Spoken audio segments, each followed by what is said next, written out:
Assalamu alaikum wa rahmatullahi ta'ala wa barakatuh. Bonjour tout le monde, j'espère que vous allez bien. Aujourd'hui, comme vous le voyez derrière moi, nous allons voir deux autres lettres cursives majuscules. Et comme vous le savez, les phrases en français commencent par une lettre majuscule. Les noms propres, asma al-alam, كذلك تبتدئ بحرف كبير.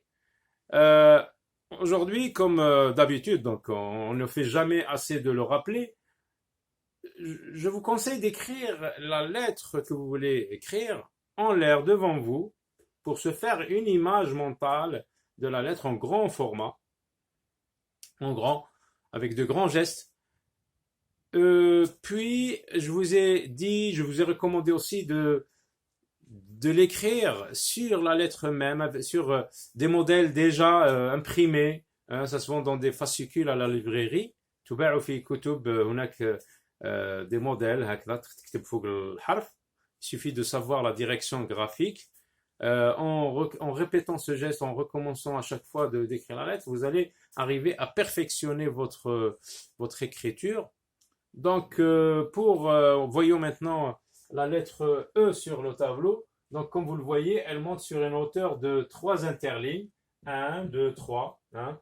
La ligne d'écriture, c'est celle sur laquelle on couche les lettres, nos mots. Donc, la lettre E prend naissance sur la troisième ligne d'en haut. C'est le point de départ. Donc, voilà la direction graphique, الاتجاه نتاع الكتابة. Hein, et la lettre E donc finit sa trajectoire en touchant la première ligne d'en haut. Donc la lettre E s'écrit en une seule fois. Aujourd'hui, on va donc voir une autre manière de perfectionner son écriture, c'est celle de décomposer la lettre en petits éléments. Donc la lettre, une lettre comme par exemple E, c'est un ensemble de formes géométriques. Hein, on a parlé de courbes, on a parlé de boucles, d'une verticale, etc. Donc, pour la lettre E, on va essayer de l'écrire en haut, en l'air, devant vous. Donc, elle prend naissance sur la troisième ligne d'en haut. Hein, je trace une petite courbe, une courbe quand même, d'un interligne, une courbe.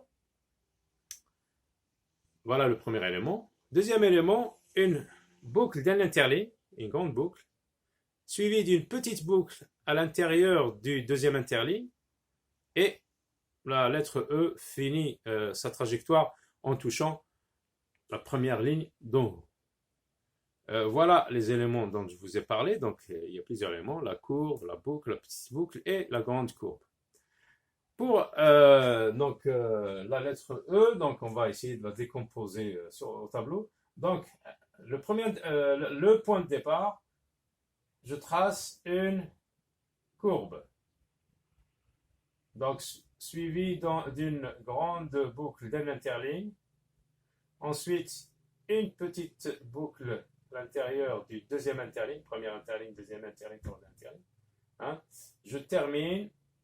Je finis par une grande courbe ouverte vers le haut. Hein, vous voyez, je termine là en touchant la première ligne d'en haut. Pour la lettre F, donc on commence par le premier point de départ, le deuxième point de départ, le troisième point de départ. Donc le premier point de départ, qu'est-ce que je fais? Je trace une petite courbe, suivie d'une verticale bien droite, et je termine par une courbe ouverte vers le haut. Hein, ouverte vers le haut.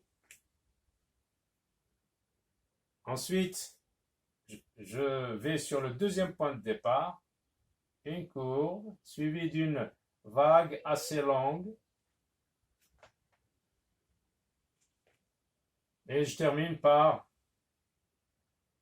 je commence par, donc je termine par le troisième point de départ, une petite vague suivie d'une petite boucle à l'intérieur du deuxième interligne.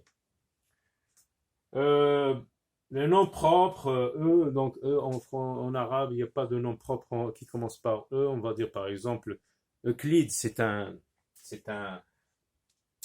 savant grec, Euclide. Hein.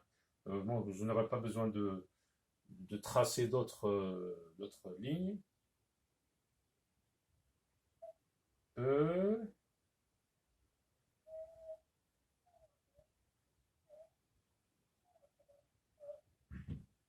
Le F, nous avons beaucoup de noms en arabe qui commencent par F. On va choisir, on va prendre celui de Farid.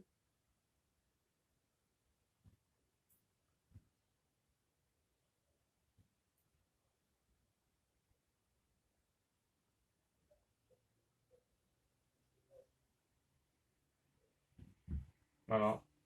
Et la phrase dont on a dit, elle commence par une lettre majuscule. Voilà, à très bientôt et au revoir.